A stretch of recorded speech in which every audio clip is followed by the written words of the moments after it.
আসসালামু আলাইকুম সবাইকে। তো আপনারা কেমন আছেন? তো অনেক দিন ধরেই আমি ভিডিও পাঠাতে পারছি না, কারণ আমি গ্রামে গিয়েছিলাম। তো তাই অনেক কয়টাই ভিডিও করেছি, বাট ওখানে নেটের একটু প্রবলেম ছিল, তো তাই আমি আপলোড করতে পারিনি। তো পরপর এখন আমাদের রেগুলার ভিডিও আসবে। তো আপনারা আমাদের চ্যানেলে সবাই তো আসেন থাকেন, আমাদের নতুন নতুন ভিডিওর জন্য সাবস্ক্রাইব করে দেবেন। এখন থেকে রেগুলার ভিডিও পাঠানোর চেষ্টা করব। তো অনেক নেটের প্রবলেম ছিল, এর কারণে পারিনি। তো দেখতেই পাচ্ছেন কি সুন্দর নতুন যেই যমুনা সেতুটা উদ্বোধন হচ্ছে, সেটার কাজটা আপনাদের একটু শেয়ার করি। দেখেন, ভিডিওটা একটু হালকা লং হবে। তো কাজটা তো দেখতেই পাচ্ছেন, অনেক সুন্দর লাগছে। সাথে আমি তো ট্রেনে ভ্রমণ করতেছি, এই সময় একটু দেখতেই পাচ্ছেন নদীর পানি থই থই করছে। আর ইতিমধ্যেই আমাদের দেশের পরিস্থিতি অনেক খারাপ। বন্যা, আমাদের দেশের অনেক জায়গায় বন্যা হয়েছে, তাদের জন্য দোয়া করবেন। তারা যেন তাড়াতাড়ি তাদের ঘর বাড়ি ফিরে পেয়ে যায়, তারা যেন ভালো থাকে। তো আপনারা শুধু জাস্ট উপভোগ করুন, ভিডিওটা চলুক।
আমাদের ভিডিওর লাস্ট প্রান্তে এসে পড়েছি।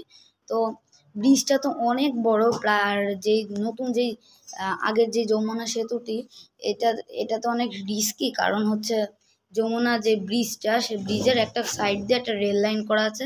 তো আমি যেহেতু ট্রেনে ভ্রমণ করতেছি, ওইটার উপর দিয়ে যাচ্ছে, আর ওটা অনেক রিস্কি, তার কারণে একটু আস্তে আস্তে ট্রেনটা চলছে। তো এটা 20 মিনিটের উপর ভিডিওটা চলে যায়, তো অতক্ষণ তো আর বসে থেকে দেখা যায় না। তো আমি একটু শর্ট টাইমই শেয়ার করলাম। তো বড় বড় ভিডিও পাওয়ার জন্য আমাদের চ্যানেলগুলি সাবস্ক্রাইব করে দিবেন। আরও উন্নত হলে আমি নতুন নতুন ব্লগ নিয়ে আপনাদের সামনে আসবো। তো দেখতেই থাকুন।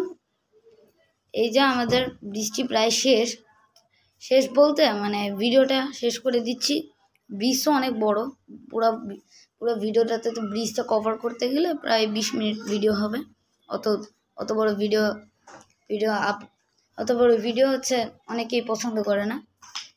অনেকেই এই ব্রিজে উঠেছে, অনেকেই উঠেনি, তাই একটু দেখিয়ে দিলাম, নদীটাও দেখাই দিলাম। আর এই নতুন ব্রিজে তো কেউই উঠে নেই, সবাই একটু ভিডিওর মাধ্যমেই দেখে নেন। থ্যাংক ইউ সবাইকে আমাদের ভিডিও দেখার জন্য।